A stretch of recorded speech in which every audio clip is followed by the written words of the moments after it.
My name is Athena. I'm a stand-up comedian, a writer and podcaster, and I'm also a parent, which is lovely and it's fantastic, but it gets a bit boring trying to find things to talk about with a 2-year-old and a 7-month-old. So to make life go easier and more interestingly, I invite someone around to keep my company. And today I've got a legend. Today I've got the Cockney Prince himself, Quincy. What's going on? Yeah, man. So right. Such a legend. You just go by one name. Yeah, I do. Yeah. It's one of my names. One of my real names. One of your real names. How many real names do you have? Well, I won't say it on air. I said it off air. My first name, but Quincy is one of my middle names. So nobody knows your first name. Your first name, other than your. Very few. Okay. So if you're around certain people or family members, and they would naturally shake, because I've had this before, where they've someone's known me from young. Yeah. And they call that my government name. and they're like, who's Quincy? Oh, that's me. So Quincy's on your debit card? Yes. Yes. All right, cool. So that's one of the initials. That's one of your initials. And why did you choose Quincy to go by? It's one of my names. No, but why, of all your names, why Quincy? Because the government name, saying it on stage, it didn't have that ring. So it was a stage thing. It was like I want to be called to the stage and being called Quincy. Yeah, it's just it just didn't have that ring to it. And is that from your DJ days or like a comedian DJ thing? days. And so originally, did you just want to be a DJ? I want to do some form of entertainment, really. Yeah. I mean, I've always enjoyed presenting. The DJing was just naturally, everyone was DJing. I've always done, before that, I was doing dancing and. You dancing? Yeah, I used to body pop man back then. Okay, let's talk about this. You used to body pop. Was you in a dance crew? Yeah, the Wasteman Rockers. It was ridiculous. Were you really called the Wasteman Rockers? No, it wasn't. They were really Wasteman. It was. I done it. It was just like it was the fads. You know what I mean? When break popping was out. When was this? Electro. When was this? This was late 80s. Late 80s when the electro was big. Okay. And everybody, it was like it was a fad for the young people at the time, you know what I mean? And which is an amazing time of my life, because you found young people just in different parts of the street just breakdancing. Right. Was it that cliche, they had the stereo on their shoulders? Yeah, very much Radio Raheem. Yeah. I remember I took one of my, and I won't call it the W box, but I took one of my big blasters, to Barbados at the time, and I took it on the plane. There was is that hand luggage now? That's how big it was. You're gonna have to put this in the hole. So was the plan to be a professional dancer? And no, was that your first taste of performing in front of people?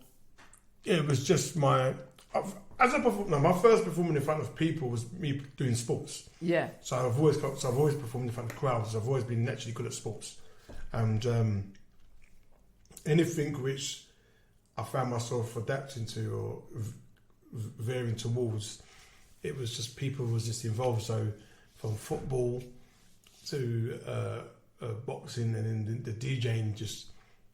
Done it because it was fun. My cousins done it, yeah. And then the dancing, my cousins done it. I used to go to different places and watch them dance. Would you ever revisit it?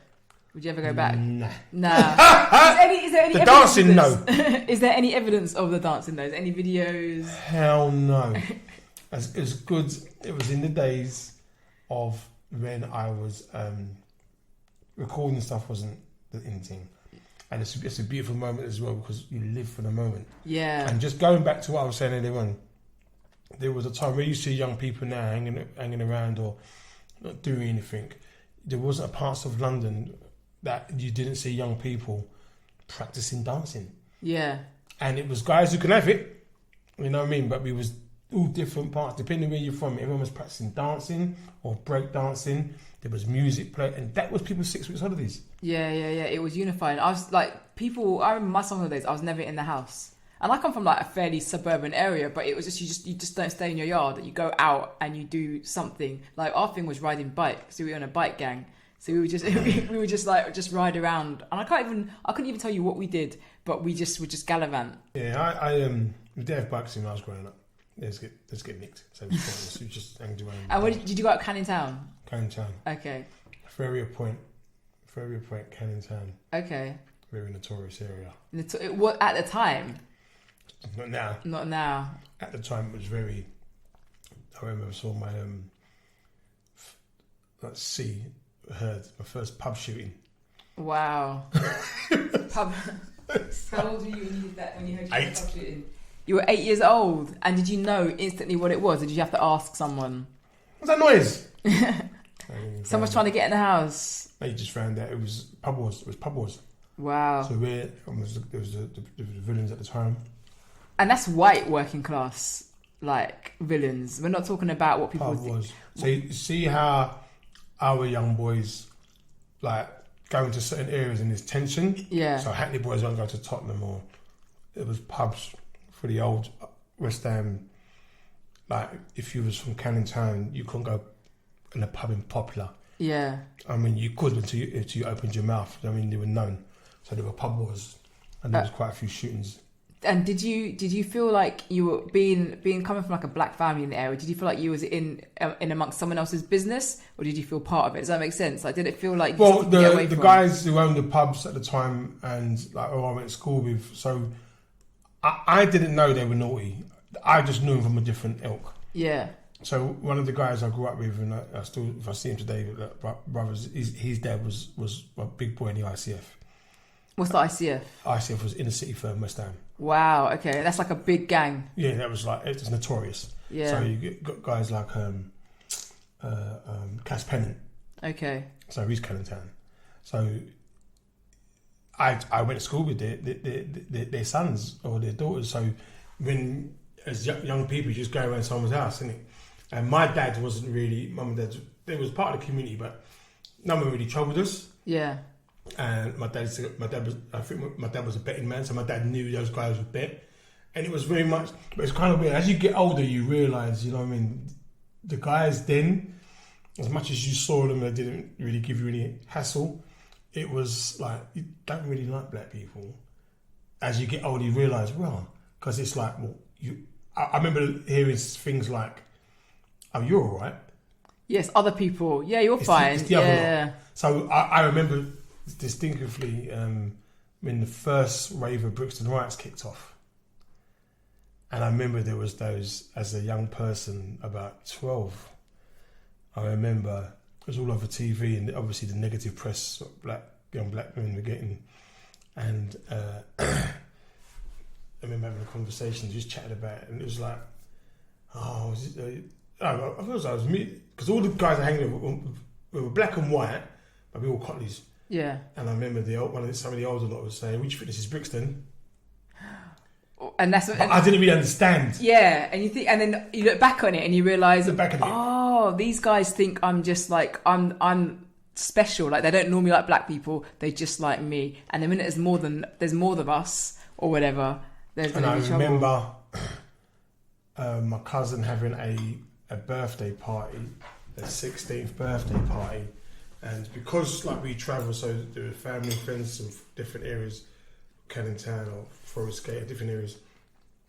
Obviously, our friends, because I had family in Forest Gate, they came down to the party, and I remember specifically that he says, right, my cousin said, because he was known in the area, he goes, oh, the so-and-so twins are coming down. I won't mention their names. But there was a group of guys from the area or Custom House, they were saying they might come down. And I remember it was like literally, as much as you're sorting out your music, we had to sort out. There was enough black people. So you imagine enough black people in the area, predominantly white area. Yeah. It was like, there was tension, but we had to be smart about it. You suddenly felt a little bit unsafe when you... Never felt unsafe, but I was aware because obviously the white guys we knew, they knew us. Yeah. But all it took was like some of the guys from outside the area coming into the area. We if they didn't know them, no one's going to shout, oh, I know Quincy, or I know Mark, or whoever. You know what I mean? When you got thinking, they just see the black guy. Yeah. And it was tough times. I didn't have parties, especially at college, because they wouldn't come to Canning Town. Yeah, because it was just a rough area for people out. Come originally, I'll pick you up. Canning Town. So I guess meet me at. So do you still live in Canning Town? My mum. Your mum does. Okay, so how long did you stay there for? Did you get out as soon as you could, or did you stay there? No. I got kicked out of my house. I got kicked out, so I left. I've always been in Newham. Yeah. But I left my mum's when I was 16. And can you talk about why you had to leave your mum's? I was a dickhead. Yeah. I thought I was big. I was that young teenage boy who thought he was bigger than his boots. I thought I knew everything. Yeah. You know what I mean? Living my life and didn't want to listen to the words from my parents, you know what I mean? And it was just like the ultimate thing as I woke up one day, coming in early hours in the morning, went to pour some cornflakes and I think something happened. I went to get some sugar, and by the time I came back, I tasted my cornflakes, and it tasted different. And my mum literally put Ajax in it. She put Ajax. And all I was hearing, I gotta kill you! I gotta kill you here! I was like, whoop, time to go! just because she put Ajax in the milk. And she stirred it, so it blended in. And the funny thing is, she could have just put vinegar. But no, she had to put something that could kill you. And I wanted to put Ajax in it, because at the time she was doing the washing. Doing something. Yeah. So it was near her. And she must have been so confident about your routine that she knew that it would be like you having that milk and no one else, thank God. But that was her saying, I've had enough of you. Do you understand why she did that? Yeah. Because Yeah. I was supposed to do it earlier. I was in the... And you look back now and it's just like... I can't do that. But I was reading something the other day, and this is true. Your brain doesn't mature until you're 25. Did you know this? I think it's different for boys and girls. Yeah, with boys it's like 59, I think. I think it's when you retire. But it's by the time you're 20... it's probably not universal, and you're probably right. It might be that based on gender and all kinds of things, but generally speaking, your brain and its capacity to make decisions and to be rational and to be thought through, you don't have that fully. You're not at full capacity to have an established way of thinking until you're 25, which explains a lot actually. When you think about all the decisions that you've made, I think about decisions that I've made, and I've been a fairly sensible person my whole life, really. But I've done some mad things, especially in my early 20s. And I'm like...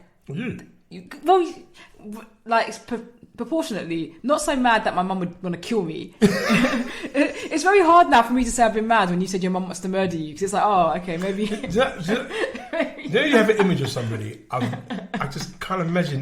The first time I met, I've never envisioned you to be too... So, I'll tell you something funny. Like, people who know me from different parts of my life have different perceptions of me.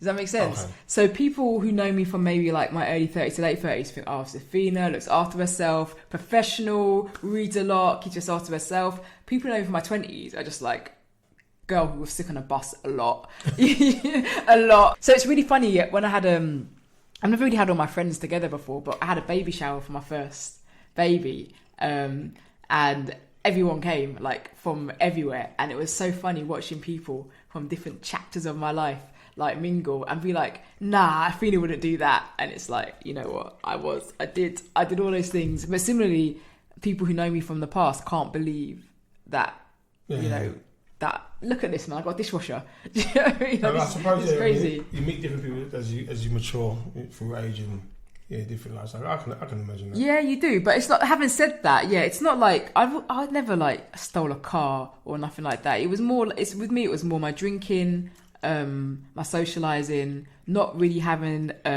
clear focus in life. So for a long time I wasn't really I was just going to work and then going out drinking and then coming home and then going to work. And I was really, my whole thing was I hated missing out on things. So if there was a motive anywhere, like I was just on it. But that, looking back now, I look at that and that was just me, like I was like desperately searching for some like direction or purpose. Do you know what? As you mentioned about missing out on things, it's only the last good few years I've actually come to pass that this is what I was doing, and this probably brings into play that a lot of where I'm at with my career and in my life, and I would say that it was cemented for me after my dad passed. You know what I mean? It was like I was following other people and following their dream, and I wasn't at no point have I looked at myself to say, what do you do? Because sometimes to grow, you're going to have to shed some people around you, and that doesn't mean that you're better than them, but there's that willingness to be a part of something, to be liked. Yeah. And so I relate to that. Like I said, we do mature different because that happened the last couple of years. I'm big old 50 years old now. We're doing this podcast like 20 years too late. But I definitely was a follower for a long time, and that was because I guess it was also because of like low self-esteem. Like you might even know what you want to achieve, but it takes you a long time to think that you can do it. So you just attach yourself to someone else's path. And I was in a situation professionally where I was changing my jobs a lot, so which suited me fine because there was like a whole new group of people for me to go out drinking with, yeah. You know. And I loved that. And when you're constantly meeting new people, you don't have to really reflect on yourself and change yourself and improve yourself because everyone's meeting you for the first time. Does that make sense? So when you've got someone who's been around you for a long time, they can see your growth or lack of growth, and they can maybe talk to you about it, or maybe you can be more aware of it. But when you're just meeting new people all the time, and and you're starting from zero, and it's kind of hard to explain. But I went through a period of basically zero personal growth, and then I don't even know what happened. But then one day I was just like, I can't be here forever. Like, I'm actually intrigued. This is really weird because I never do interviewing, but being interviewed, you're fascinated with drinking and socialising. When I was young, yeah, it was lack of confidence. So when I was drunk, I could then be confident. That's so you never liked the drink? No, I love drinking. There's two sides of it. First of all, I really enjoyed drinking. I enjoyed going out. And I never did drugs. My brain, I'm highly confident if I did drugs, I'd have psychosis because my brain is already not like. I feel like I always have not a constant headache. I just feel really lightheaded the whole time. I feel like if even weed, I could never even imagine doing drugs, but drinking, yeah. So first of all, I enjoyed it. I enjoyed the warm fuzzy feeling. I enjoyed feeling I don't like dancing without drinking. So obviously go out a lot. I got a drink to enjoy that. So there was that. Then there was everyone else was doing it, so it was the fitting in thing. Yeah. And then it became a point of you can show off, right? If you can go out and if you drink 5 pints of Guinness and a bottle of wine and make it home, you can see that. It sounds weird, but you just kind of you're almost proud of it. With just being able to handle your drink is seen as something to be proud of in this country. When why would you want to even test that? That's right. Why you want to match it, you live it early? Yeah, it's just a weird thing to test. But it was always like, oh, I can handle my drink. But I think what you do generally is you sabotage your goals when you're young, so as an excuse for not achieving anything. So I could say, oh, I could have been this really successful person, but you know what? I'm out drinking with my friends. Does that make sense? Do you know what? I don't know if you should relate the two, but that was me with women. Yeah. So being around guys or womanizers, being around that macho. Would you have described yourself as a womanizer back in the day? No, looking back now, I was, and it was really funny. I wasn't like the person you look at and think, oh, but I know I had lyrics. So you would charm women. Yeah, and it was, but then I realised I was just doing what I saw around me. Yeah, because I can't see you doing. You're too nice. I can't see it. Yeah, that's how I have to get them. and it's like I catch feelings. Yeah. So I really my mates just to sit next, just do the thing and bounce. I catch feelings. That's lovely. So you weren't cut out for it. So you'd be like, yeah, I'm going to use and abuse this woman, but he'd be like, oh, but she's got such pretty eyes. Yeah, if there was something about her which I liked, yeah, I will hold on to that. And it was like that's that thing about holding back and knowing yourself and recognizing yourself. I was always searching for that. I'm the eldest in my family. I was always searching for something. I was always known for growing up. If I got a rumple tumble, I'll go Quincy, he back you up. Yeah. And then me and my mum are very tight, and I've always wanted. I've grown up with strong women of that Caribbean background who look after men. So I just tend to veer to it, and then obviously being around guys. So when you say about drink, I saw too much of my dad's of my family drinks, but I don't want to be like that. Yeah. So, but it was, yeah. I don't know if you can relate the two, but that was me with you. No, it is. It is. They're both things you do to try and fit in. They're things you do to try and fit in and give yourself a kind of personality. Not that you don't have a personality, but they're just things. Oh, if this is part of my identity, I can be known for this, and it means I can stay in my lane, and I don't have to have any big ambitions and whatever. But I just stopped. I don't even know why I stopped. I think I stopped out of. It's hard. Once I started performing comedy, you work so hard. It's hard to kind of drink. I started kind of getting fit, so I started running and doing my exercise, and I kind of enjoyed that. You could be drinking this circuit. No. No. And people are, and it destroys them. Yeah. It's destructive because you can't drive. Alcoholics there, Frank Skinner and those guys there covering alcoholics. Yeah. I mean, I seen, when I first started the circuit, I seen the drink and the drugs is like that was never me anyway. But I could see socialising, your jokes, you're telling drinking, you're telling jokes. You could easily fall into that cycle because that was the culture then for stand-ups. Yeah. Drink, smoke, which is proper comedy in a room. You doing that? Well, we were at like 3 days a week. You mean you do that 3 days a week, every week? And there's mileage in that, so you're not doing that on your doorstep. You're travelling all around the country. And the promoters have to feed you drink. Yeah. Drinks free.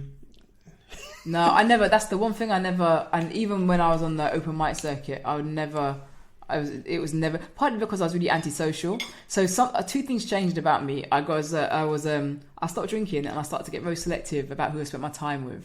Because I never used to be selective. I'd just be like, oh, okay, you got a heartbeat, we can hang out. Yeah. Just because it was a combination of being friendly and also wanting to be liked as well. So rather than saying this person's a waste of time, it would just be another person that could possibly like me, but I changed that, and thank goodness I did, because if you hang out with everybody you meet in comedy, like if you literally hang out after every show, chat to people, get to know them, it's not unsustainable. It's just totally unsustainable.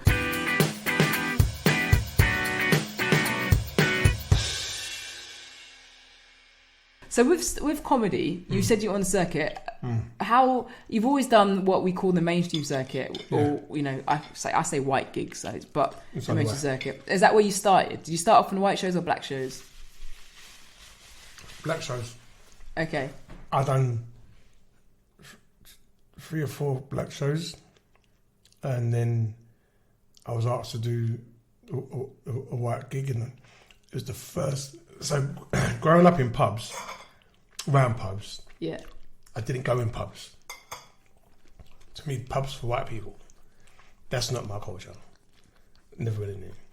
So when I got my first gig, yeah, it was in a pub. What the fuck? I was more anxiety about going in the pub in a function room than actually telling the jokes. So I started on the black circuit with a company at the time called In the House, which is a guy called Bert LeRon back in the day. And he had Slim and Jocelyn G, and done the Comedy Store, open mics at Comedy Store. It was every Monday, every month on a Monday.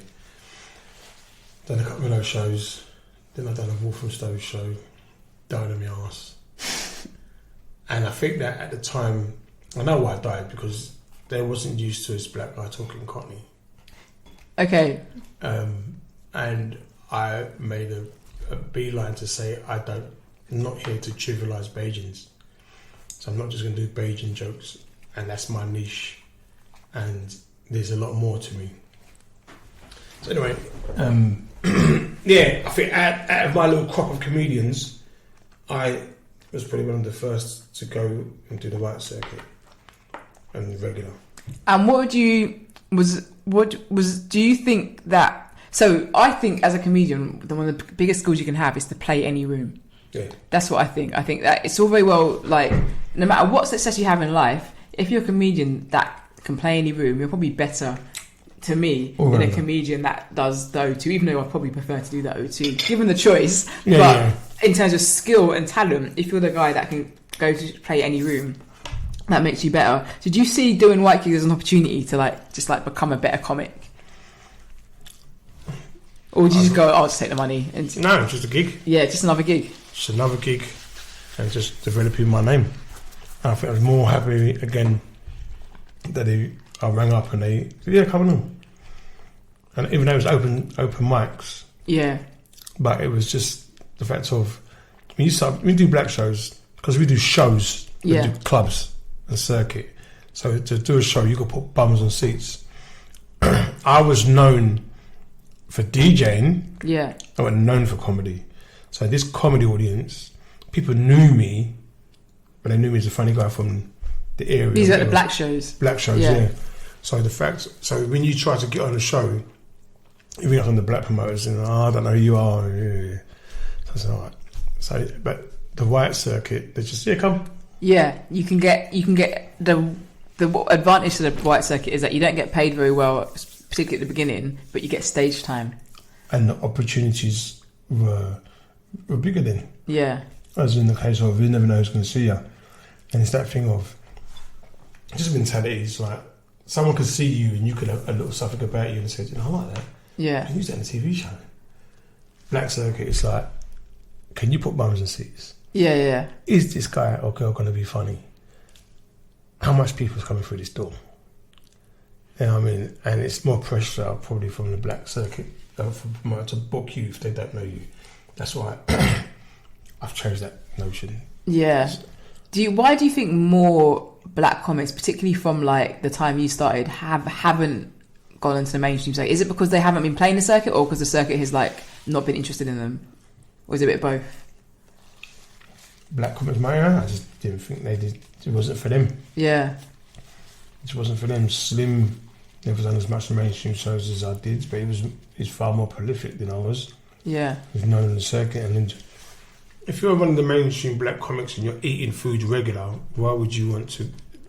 If it's serving you, why change it? Yeah. Yeah, that's a good point actually. And not just that, it's like you're in your comfort zone. Yeah. And this is where I've only thought about this recently, but this is where I think that what maybe was lacking in the circuit back then that is changing now is management. Mm. Because it is a manager who will say to you, you're doing fine now, but these are all the things you could have if you did X, Y, and Z, you know? And it's like, you think about, you know, maybe back in the day, was there anybody kind of looking at all the artists and saying, actually, from like an industry point of view, and saying... No, there wasn't. There was no that guidance. All you had was, there's a couple of promoters or guys who looked after the black comics who booked them for their shows and to make money. Yeah. They're putting on the show. They weren't thinking of, right, these bunch of comics, let me, look, the blade example is this, is Slim. Yeah. Slim has now got TV opportunities after nearly 25 years doing this. It's mad, isn't it? And it's almost a shame. Like, why is it taking this long? Because where he was, and as much as they earned money off him, and I'm not saying that in a disrespectful way, but they never thought, well, how can we take this guy who's the best comic in the UK, comic, and take it to the next level? And not even, they would try to knock on the mainstream's door. Mainstream wasn't interested. They're not interested in the black circuit. Yeah, that's just my opinion. Instead of, if I was managing Slim or what you know now, it's like, don't wait for people to take you to the next level. Create your own lane. Do that Tyler Perry thing, because they will come in. You create your own lane, and we're seeing it now. Black shows numbers don't lie. Yeah, our shows sell out. I've done shows in Bloomsbury Theatre, in different theatres, and brought in more people than name acts. Yeah. So the numbers don't lie, but we just didn't think of it from a business point of view. It's like, how do you sell it? How do you show people this is what we're doing? There are mainstream acts who are doing really well, and they'll go to Edinburgh and they'll play to like 14 people, 10 people, 1 people, whatever, and it's like, that's unthinkable for people on the black circuit. It's unthinkable. It's just unimaginable. And they do massive tours. Yeah. And they're giving away tickets. I mean, and they're excellent comics, but like I said, if you put in the main black comics on a show, it will sell. The social media thing changed the game, I think. If you learned how to use it for like your art, like, and yeah, that's like I'm basically what you're saying. That was the way to show people these are the numbers we're doing. Because if you're sending out Hackney Empire, was that 3,000 tickets? I can't remember. But that's fine. But if you make a video, that's millions of views. Right. Hundreds of thousands, if not millions of views. So, and that's undeniable. And that's not just in London. No one can write off and say, oh, that's just black people. That's just black people buying tickets. That's just Hackney. That's fine. That's national. In fact, it's not national. It's international. I've done 2 videos on social media that went viral. Yeah. One of them is naturally, I did it. My phone was going nuts. But I made the mistake. You can hear my voice. You can't see my face. Yeah. So I done the commentary, the Barbados relay team. And that is still getting shown today. Yeah. To the point that my son showed me someone mimicking my voice on a TikTok. And then I done a Barbados, both Bajan ones, but that's gone worldwide. Yeah. And if I had that notion of that when social media first started, the game would have changed probably. I think what you got to do is you got to be consistent and like do it all the time. Like you can't take your foot off the gas. It's almost like every day a new video, every day and that's actually not easy. No, it's not easy. I think it's really hard. I can't do it. And this is why I relate to yourself and other people. Look, I was raising sons. Yeah. And my sons are living with me. I got my daughter in the back. It was like my career was like I need to raise my family first. So I've done the circuit. I got help from both sides of the family, but it was literally I was raising my family. My boys are of age now, so now it's like it's my time now, isn't it? Yeah. My time came after social media. So you had your kids at the wrong time. Yeah. So it's just wrong timing. That's all. Just one of the kind of things. I should really get my children to do the social media, but it is what it is. But it's not. It's kind of like 2 things. It is the key to elevating yourself to a certain position, but it's not the be all and end all. There's lots of people who are very successful without it too. I think it can be. This is what we were saying earlier about looking at other people and like trying to be like them. It's really easy to look at someone, especially as a creative, and be like, "Oh God, why didn't I do that?" But actually, there are very specific circumstances in our lives that mean it's not for us. Them kind of social media videos where you just do like a 60-second joke and you film it yourself. That's not really for me. I'm too introverted. For a start, like I'm just too introverted to just put on voices and do characters. So if I force myself to do those things, I'll just be unhappy because it's not me, and I'll just be doing something I don't enjoy. But secondly, it just come out rubbish. And you're forcing it. You're forcing it. What am I? I'm a writer and I'm a stand-up. And I do a lot of comedy writing now. That's some people who do social media couldn't do. That's right. You know what I'm saying? So it's like you have to find what suits what you can do, what suits you. And this is where I go back to the music and the music now. I mean, I still play, but not as like I did a bit different before. But doing the radio, I'm more than just a guy to do a video for 60 seconds. Yeah. And do a Bajan accent or talk about something silly put food out there and custard food. I talk about issues.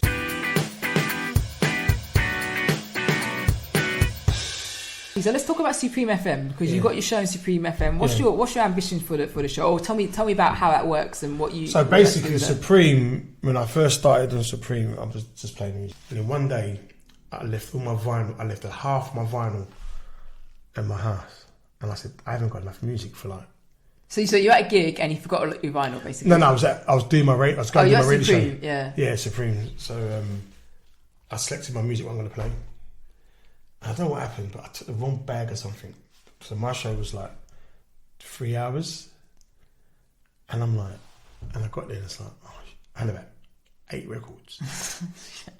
I'm like, am I supposed to? And I just done a talk show. I didn't plan it. I just I basically said, us as stand-ups, if you mess up stuff, you acknowledge it. Yeah. I acknowledged it on the radio. I acknowledged that I forgot half my music, and I said, what would you do I put it out there on the FM, and then the phones were going nuts. Yeah. And that's how you got your talk show. That's how you started that concept. Yeah. Okay. I was doing scenarios at first, and then I started to talk about certain issues. And it was like a little silly, you know, I mean, black man, white girl relations, just a real regular crap. So if you want the phone lines to light up, Yeah, that's the go-to topic. Yeah. You know, in homosexuality, just all the kind of things which, you know, black people are going to react to. Yeah. You know what I mean? I remember I done one show one time, and this is when, as a comedian now, because we travel, we're meeting different people. I'm from a world where it's very male dominated, very geezer dominated. So certain subject matters are like, they're off limits. So I remember there was a big story back then of a top DJ who was being filmed, doing sexual acts with Premiership footballers. Really? Right. I don't remember this. They was like doing games. Yeah. Anyway, this guy was a big DJ. And I remember I knew he was, but enough of the guys on the DJ circuit were disowning him. And that was another social conscious awakening for me. Because I went on the radio, because I could easily go on that radio and continued. Like it was like before, it was like social media, cancel culture before cancel culture was like fashion. And I remember like, do I go on in and do the norm and say, boy, I don't want to talk Jamaica for, but what them boys do? What do you think what that guy did? And then I know what calls are going to come in. But if I love my community, I care about my community, when you care about it, you challenge your community. Yeah. So I remember I done a show, that was in my first time of being conscious of the power of radio. Because I basically said, so let me get this straight. You've raved to this guy, bumped fists, defended him, acknowledged the style of music he plays, and because he has a sexual preference, you're gonna just diss that? Yeah. So that to me is the most ignorant. Because I'm not changing towards him. Because if you're going to change towards him, then but you would cut him off, but you listen to Luther. Yeah, exactly. Yeah, you will. If that's the case, or they'll wear designer clothes and the designers are all gay, right? You know? This is when my social. I didn't need to be told that. It was just my social awareness was. Well, you know what? These are the conversations I need to be having in my with the people listening to this, because I know. The people listening to that station don't talk like this. Yeah. And it goes back to what I was saying about the womanizing. You know what I mean? You catch feelings. So this isn't me. You know what I mean? So you're basically a considerate person and you think things through. Right. And it might be that age because I was over 25, so you might have sunk in by then.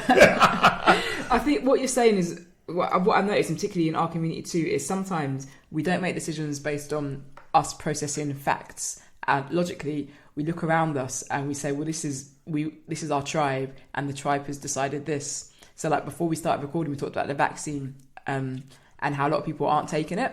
But my thing, which is what I said, was it's not about people not taking it, it's the reasons why. And it's almost the same thing as what happened with your footballer. I don't think on an individual basis, some of those people would have had a problem with him. But externally, they would have seen all the people around them have a problem. That's right. And they'd have been like, yo, I don't want anyone to think I'm less black than I am. I don't want to be rejected from my community. So in order to not be rejected, I have to have this position. And I swear to God, I feel the same thing about this vaccine. I think half these people don't give a shit. But they feel like if they take it, they're going to be rejected by all the people around them that are saying don't take it. And that's stopping them from maybe finding out information off of their own energy in their own way. I think that. Are we speaking from a black perspective? I think so, yeah. I think that the black community, from my perspective, I haven't taken it yet. And I've gone on the radio, I said it ain't because I disagree with it, but how it's being administered in the sense of the rhetoric of the people behind it. It's like, if we go by as a race of people, black people, we are still very much abused. we're still very much in society, very much the child who's been molested for many of the years. Yeah. And my issue, it isn't so much of, because I don't have issues with vaccine, because I've taken vaccines. I don't take tablets like I did before, but there's a reason for that. But I've taken some form of drugs to make me better. But for me, it's like I've said, the only way I'm taking is like my dad's passed, for me to take my dad back. Yeah, and that's been my attitude towards. I will only take drugs if it's on my if I'm on death's door, because I've seen my ex-partner pass because she had a paper cut. She would pop painkillers. So when it mattered, the drugs never worked because her body was immune to it. So this is just that's partly my issue. I don't think that we feel that we would be jilted. Yeah, you might get the odd idiot who tell us, "Hey, you take that thing." Yeah, but they're taking most heinous weed and drinking. They're drinking like the worst rum. They're £10 Tesco's rum or whatever. I ain't got time for that. I don't listen to those people. But for me, it's just the people behind it, our governments, unfortunately. You've never ever shown me anything or my communities that you give a shit. And even if I do take this, how is my life going to change? I'm still going to be that guy. If I walk behind you, you're still going to be wary. You've kind of like hit the nail on the head with something that I've thought, and that is that it's been clear from the start that it's been not just black people but non-white communities that aren't into this vaccine. And the government, rather than saying how are we gonna dissuade people from being suspicious, how are we gonna explain that this vaccine's safe, have just ignored it, and they've let people's suspicion, they've let it run rife, and that's because they don't care about us. So there's a real irony here. We don't trust the vaccine because the government doesn't care about us. The government will not force us to take it because they don't care about us. So, and that's what's always bothered me. So I've taken that vaccine myself. I've had 2 jabs. The reason being, I've got the privilege of having people in my family. I've got virologists, I've got immunologists, I've got GPs. When I say my family, I mean my partner's family. Yeah. Your circle. Yeah, my circle. So I've got people who are kind of behind that line, who are in that world, and I have access to their information and their conversations. Like literally, I know someone who was in not like the Cobra meetings, but like them kind of high level in that kind of, in very privileged positions, to be literally sat next to people who you see on the TV the next day. So I'm able to sort the facts from fiction, but also I'm able, because nobody knows. I'm not an expert, but I'm pretty well informed about what white people have done to black people. Like it's literally, it's my specialist subject to mastermind. I'm going to go on mastermind, and the guy's going to go, what's the subject? I'm going to be like, white people. And I'm going to talk about everything. I'm going to talk about how they tested cesarean sections on us. I'm going to talk about Namibia. I'm going to talk about South Africa. I'm going to talk about Haiti. I'm going to talk about it all. I can't fucking wait, Quincy, for that day to come. So my thing is like, it's this vaccine isn't about the government wanting to harm people. It is about the government doing whatever it takes to fix the economy, which is different. Yes. And so have they rushed out a vaccine too quickly in order to get us back to work? And I think that's the conversation we need to have, rather than I don't trust the government, they hate us. They hate everyone, especially this particular government. They hate a class of people. Absolutely. Yeah. I look at this, the vaccine agenda and the COVID. I look at, remember you was, I don't know if you, but when you was young and your parents at work and your mum and dad, your mum said to you, make sure the house is clean before I come back. Yeah. And then you just done your thing. And then your mum was like literally downstairs and you were rushing to clean.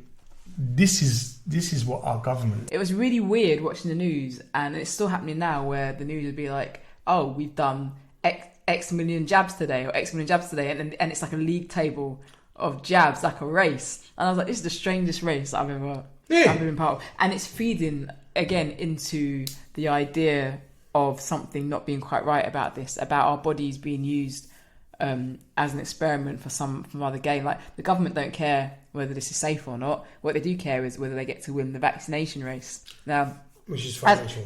Yeah, exactly. Now, as it happens, like, I've seen lots of circumstantial stuff to say, oh, the vaccine might not be safe. So, for example, it's not FDA approved in America, which is, I can't remember what FDA means, but that's what the Americans use to approve drugs. It's approved in this country, but not in America. That's a good reason, I think, not to take it. I've read about Dr. Fauci's been taken to court on the back of just the same kind of claims. He's given people advice without it. I'm going to Google this now. Dr. Fauci taking the court. Yeah, I've got it. It's on my dog and bone. I'm gonna let me look at this. But anyway, the point. I always made myself a witness. Okay, anyway, I've not seen anything that makes me think, okay, this is wrong. In fact, my last person I had on a podcast is a virologist. Her name's Ria Lina. Do you know Ria? Oh, really? Yeah. And she basically just took me through why you can get a vaccine for COVID quick as opposed to like Ebola or whatever. And she basically said, you make a vaccine, you've got to test it, right? But in order to test it, you've got to test it in a population that's been exposed to the virus. Now, if for other viruses, you can't do that because you can't expose people to Ebola, and you can't even go to a region that's been exposed to it. It's a highly dangerous thing, right? Mm-hmm. However, COVID, because it spreads like the flu, you can test it in a natural population because that population has been exposed to it. And she also said that because it's a SARS virus, which there's been SARS outbreaks over the past 15, 20 years, she was like, they were halfway there anyway. Yeah. So they were halfway there anyway. And on top of that, they could test it really easily because you can go to 1,000 people and you can test whether or not they've had the virus. And that's a good way to do it because it's in the population, whereas you can't test people of Enfield for Ebola and be like, oh, we've got an Ebola vaccine that works. Like, it's not the vaccine. No one has it here. But I mean, sometimes people wander around. You think, do you have Ebola? But no. It's 100%. So I think that's what it is. It's those kind of conversations that need to happen, and that's what the government should have done at the beginning to make people at least say, I'm not going to take it, but I'm not going to take it based on me having the facts in front of me, rather than I'm not going to take it based on what I do know, rather than based on what I don't know. I think definitely COVID has, and the way it's been managed, has made people, it's sent everyone actually to for want of a better word, a bit mad. Do you know what I mean? We can't think straight. We were locked in our houses for a year and a half. We couldn't work. Do you know what I mean? We couldn't earn money the way we normally earn money. Lots of people couldn't. We had to, my mum was locked in a house for a year because she had to self-isolate.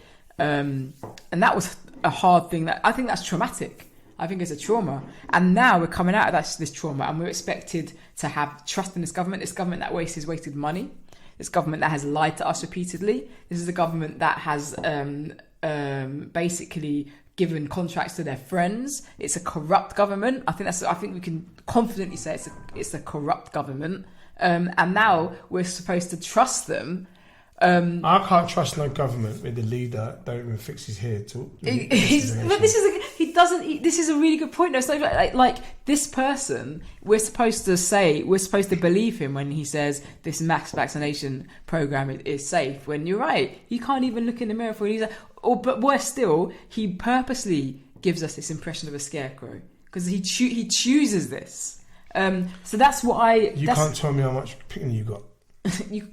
Exactly. You don't know how much children. I mean, he doesn't know anything. I always say this. I haven't got issue. I don't fear the dictator. I fear the people who follow the dictator. Yeah. You know what I mean? Because they're the ones who would like do anything to keep that person in power. And this is who we got as a leader. I don't fear him. It means the people like. Well, people vote for him, and I think that's one of the things. That's one of the things that has made me more questioning of what this place is as a society, because people talked about being anti-racist, and in the last general election saying, well, we can't vote for Jeremy Corbyn because we're anti-racist and he doesn't like Jewish people. And I was like, well, if we're going to be really anti-racist, you've got to stay at home on election day, because what's on offer? You've basically got two people who have both said and done very problematic things. And I would say one has said and done problematic things with way more frequency than the other. And I always use Windrush as an example for this. Like, I just always find it extraordinary that we are tolerating the situation at the Home Office at the moment. It's intolerable. I don't want to change this podcast into something. No, it's just trust me. I talk about this all the time. I find you can wake up every day and find a new story about somebody who has been put through hell. Their family have had to pay thousands in legal fees. They've not been able to work. They're not able to claim benefits. Imagine the mental stress that causes, and being threatened to be sent somewhere they've not seen for 30, 40 years. It's extraordinary. And this is happening to human beings. People have died. They have deported people, and those people have died overseas. There are people who have died whilst trying to sort out their immigration status. There are people who've had cancer and couldn't get treatment because of the rules about getting treatment if you're not considered a national of this country. I mean, it's just extraordinary, the lack of anger. And to be fair, not even just in black communities too. We're just getting on with it. It's like we're just. It's why do I feel like why isn't every black person with any profile going on strike over this? No, do you know what I mean? I scream it all the time as well. I scream it all the time. I think that the lack of respect they have shown our parents' generation, is the most. I mean, but then I say as well, at some point, my parents' generation got to take some responsibility because they've allowed it. There's something to be said about a lot of the elders. Their response to why didn't you get it sorted? It was too trusting. They were like, we just thought it'd be fine. We've been here for a long time and we thought it'd be okay. And I read a lot of interviews with people who were affected by Windrush, and that was the spirit of it. It was like, well, I just thought, I just trusted it. I thought I come here in 1964. So what's the problem? Because they looked at this country, as even my parents said it was the motherland. Yeah. It was their motherland because that's how it was paraded to them, and that level of trust. So they won't do that to us. Yeah, we've helped, and as you know, as we all know for experience, you know what I mean. And to be fair, this immigration system issue has been around for a long time before it even became high profile, and we were going through it, and we weren't even shouting about it. We were so programmed to just see it as exceptional or whatever, to see, we're going through this terrible thing, but this is still a good place for black people, you know. So that I can't remember how we got into this on this subject, but yeah, it's maddening, and it's not going to end, and it's not going to end whilst we have this government which people are voting for. But going back to the vaccine thing, yeah, my thing is like we're in that really sticky place and a really frustrating place, which is we're not taking it because we don't trust the government, and the government don't like us, so they don't want us to take it. I can tell you right now, if it was middle-class white people who were vaccine hesitant, they would be information everywhere. They would be very clear about where it came from, how it was tested, what the benefits are. So if there's a really well-cited statistic about the vaccine causing clots, but you are more likely to get a clot taking a contraceptive pill. Now, I know men out there are not going to ask their girlfriends or wives to stop taking the pill, right? Never knew that. Yeah, it's just that when you take the pill, you have to get your blood pressure tested at least once a year, and you will have certain examinations done when it's prescribed to you. No matter what pill you get, there's different kinds. It's the concept of pill. Like the injection or? I'm not sure actually, but definitely the pill. This is, generally speaking, female contraception has all kinds of risks. Anything that involves changing your hormones, and on top of getting clots, mood, spots. So I've got spots now because of the pill that I'm on. So anyway, let's park that. Why isn't this why isn't this shared? Or when you buy medication, you get a big leaflet, okay? And in that leaflet these are the risks, okay? There's risks whenever you administer any kind of medicine, okay? I'm not saying that you're foolish to not think about the risk of COVID. What I am saying is it's not the first medicine that's going to make you sick, and it ain't the last medicine that's not going to make you sick. So it's kind of like placing it within that context. Now, like I said, if middle-class white people were asking these questions, we would have very readily available answers. Unfortunately, because it's mostly black and brown people and mostly working-class people, they're like, fine, don't take it. we're going to protect ourselves and you can just do what you like. There's a reason why this the thing that makes me think, I think this vaccine is not as unsafe as people think it is they're not sending it to Africa. They are taking all the doses for themselves. They're manufacturing it in South Africa. Did you know this? The Johnson & Johnson, as it happens, I wouldn't take the Johnson & Johnson vaccine because that company is pretty awful. Yeah. But they're manufacturing it in South Africa, and they put in the contract, you cannot manufacture this unless you sell it all back to us. Could you imagine? So there's a this is wild, and they put it in a contract now. It's in it's in the New York Times. I read this today. It's an expose, and this is probably in the contracts for a lot of the places where there's vaccines being manufactured. So in India, for example, there's no vaccines in India, but they're making them all there, right? Because the Europeans are saying, make the vaccines and give them to us. Anytime you've got something that white people are taking and they are denying it to us, you have to think to yourself, why don't they want us to have it? Because they don't care. they don't care if we catch COVID and die, you know. So This is why I'll say it again. We distrust the government because they don't like us. Because they don't like us, they're not going to make us trust them. They're not going to have the conversations with us they need to have. Okay, medical racism is a thing. Okay, neglect in our communities is a thing. Are they going to have conversations with us to make us understand how this is not the case right now? Of course not. They don't want us to. So that's the place we're in. Is that playing to black women that are dying at a higher rate? They don't have that conversation at childbirth. Yeah, and they don't have that conversation. And exactly, they have been presented with evidence. And I have personal experience of the healthcare system, which makes me believe very much in that statistic. And it's not belief; it's an actual statistic. But I have experiences that make me understand why that could be the case. And they were presented with this information. They said, we're dying more than other people, there's something wrong with the healthcare system, and their response was muted at best. Basically, their recommendations were nothing, you know, because they don't care. And we just know for a fact that if it was a white demographic, if it was a white middle class demographic, they would be like, okay, let's sort this out. You know, and the childbirth thing's really interesting because in this country, very few women die in childbirth anyway. So for it to be such a scarce event, and yet it still is something that massively disproportionately affects black women, and then beneath that South Asian women, that's a real problem. I'll just repeat that I'm in a privileged position of having access to people who are able to explain things to me that the government aren't explaining to me. And those same people around you, these are the images and the figures that our young people need to see. Yes. On our TV screens for on a regular basis, not just now, because as much as you might know these people and they're knowledgeable, if you stick one of them on TV and say, well, take this, they're not going to listen.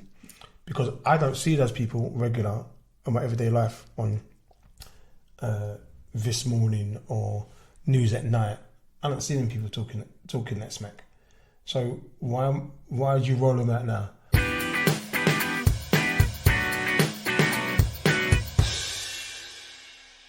Going back to what you were saying is you're privy to these conversations because this is the circle you move with, and this is and you've got a more invested interest, a relationship with them, and this is where this country is and our government has dropped down. The vacuum we have in this country, and it is a big vacuum, is that we don't really have a very visible, connected and amplified black middle class. And what I mean by that is, I'm not saying middle class people are more believable, but what we don't have is kind of like almost like spokespeople, you know. So when Windrush happened, we were all individually very frustrated and angry, but we didn't have we didn't have a body or an entity or an organisation that we could have the confidence in to speak on our behalves. And similarly, in the COVID situation, we don't really have this thing that connects us to like the Muslim government, Muslim Brotherhood. There's loads of like Jewish organisations that do that for the Jewish community. There are things that do it for like the East Asian community. We don't have that. And a lot of that comes from the fact that we don't really have a black middle class, because it's something that naturally happens when you get a whole bunch. When a high enough percentage of people in the community have money, you get newspapers, you get radio stations, you get you get people who, like the Trevor McDonalds as well, connect themselves to. You know, so you don't get. I guess at the moment, when you get a black person and they're prominent, they almost are seen by white people as, oh, you're not like them. You know what I mean? Because they can't connect them to like a wider kind of black interest group or movement or anything. It's just like, oh, there's an individual there and he's black. When you think about the Premier League is what, 60% black men? Yeah. So think about if you're a young kid and you want to become a Premier League footballer, I think your odds of getting into Premier League about 100 to 1. This is an actual statistic. I think every season there's like 100,000 players. I think it's more than that. It's like 120 to 1. And these are the most elite sportsmen in our country. Most elite, most best paid, most famous. But, you know, how are we better off for this situation? Imagine it was Chinese people. Imagine it was Indians. Imagine what that would mean. This is the thing. And a majority of those black footballers, they don't go into management. No, they don't go in board levels. It's very sporadic, and this is like I said. I'm a lover of football, but it's that thing of we being in the system and how much the country cares from a business perspective. Because we can have black middle classes, because there is no reason, as much as he's as a person, as a footballer, Raheem Sterling, respect him, but he ain't being a manager. You know what I mean? He ain't gonna be the next owner of Man City or whatever. Not saying that he can't. But they would never allow him to be. They wouldn't allow him. They would never allow him to be in that position. And it goes back to what you were saying about who do you see on TV talking about certain issues? When do you see black people talking and what they're talking about? And it's very rarely talking about something that's going to uplift us, and it's very rarely about them doing something that it's sport, it's entertainment, whatever. And that's the frustrating thing. And that's why I do what I do on social media. And that's why to have this podcast with. I'm like, well, okay, fine. Maybe one day this will be amplified enough so I can be one of those voices. But there's a reason why we don't have a very established black middle class in this country, and that's because it would be too effective. Yeah, it would be too effective, and it would make us too prosperous. It would make us educate ourselves outside of the education system, and it would make us buy property. You know, it would make us invest in things. It would make us marry each other. Okay, the person you marry, that's a political decision as well as a personal decision. But if you look at the Premier League, I mean, this always comes across as bitter, and it's not bitter. But if you look at the richest black men in this country, the richest black men in this country, and it applies to black women too. We're not marrying each other. So what does that say about about us? What does it say? If there's one thing that I would like to talk about more in like the black community, and particularly the working class communities, it's like the idea that football and sport in general is like a way out of hardship. I think it is if you make it. If you make it. If you don't make it, the time you spend doing football is time you could have invested doing lots of other productive things. And I'm not saying that you shouldn't follow your dreams, but what I am saying is make sure that's not an ultimate thing. So I can tell you this now. My eldest son was at Tottenham, and a squad of 20-something players. Yeah, I would say at least 16 of those players were black, young black men. Yeah. Do you know the only player who's become professional? There's a couple of become professional players, but do you know the only player who is successful out of that squad? Who? Harry Kane. Wow. England captain, and he never really got no game time in the youth system. But he's a good player, but it just shows that there's enough of those youths out there. Like my son, up to... How old is your son now? 28. Yeah. So up to 15 years old, between 7 years. There's other things, and we put other things in front of him, but my son was blinded. Yeah. And he said, why am I putting the piano in front of my son? And he's like, then I can kick a ball and earn 90 grand a week.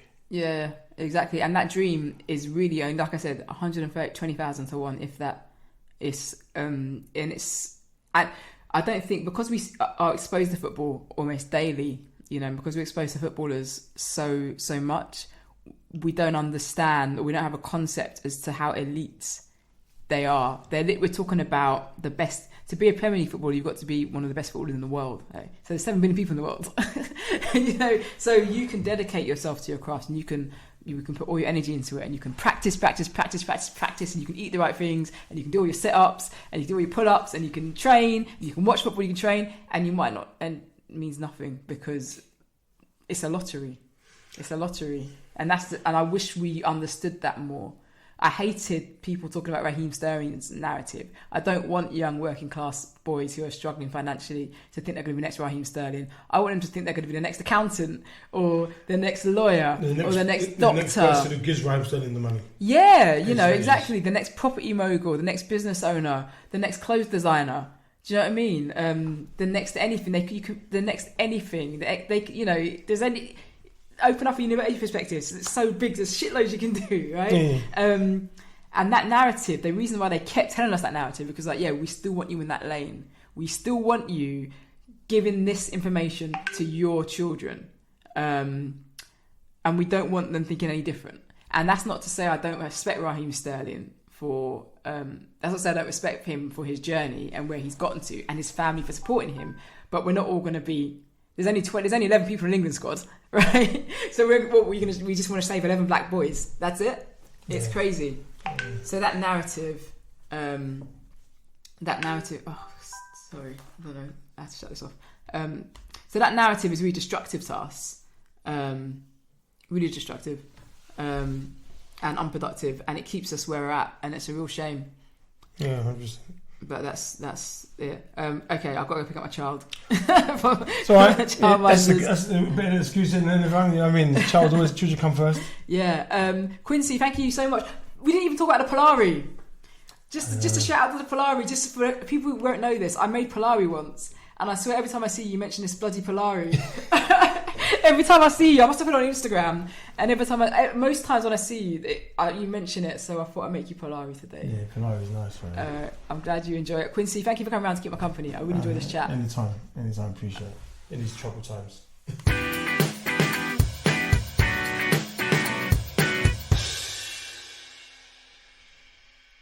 That was Quincy, the comedian. Fantastic. He's brilliant. I think he's fantastic, and he's a great comedian. And not only is he a great comedian, he runs shows, and he's actually put me on a lot of shows.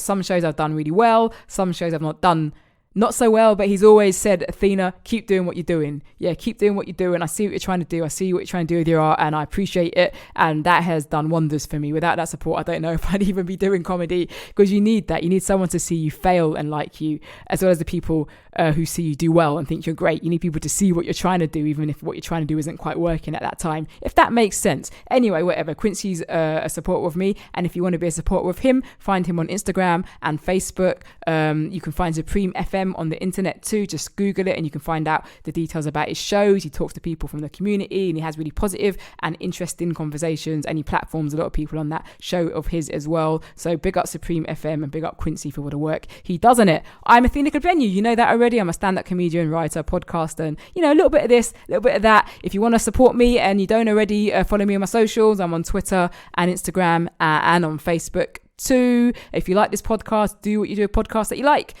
Share, rate. I feel a bit funny asking you to do this because I don't really do it to podcasts I like, but if you fancy it and you've got the time, do a comment on your podcasting platform that you use, or share it or rate it or whatever. Look, thank you for getting to the end of this podcast, and we'll catch up next time.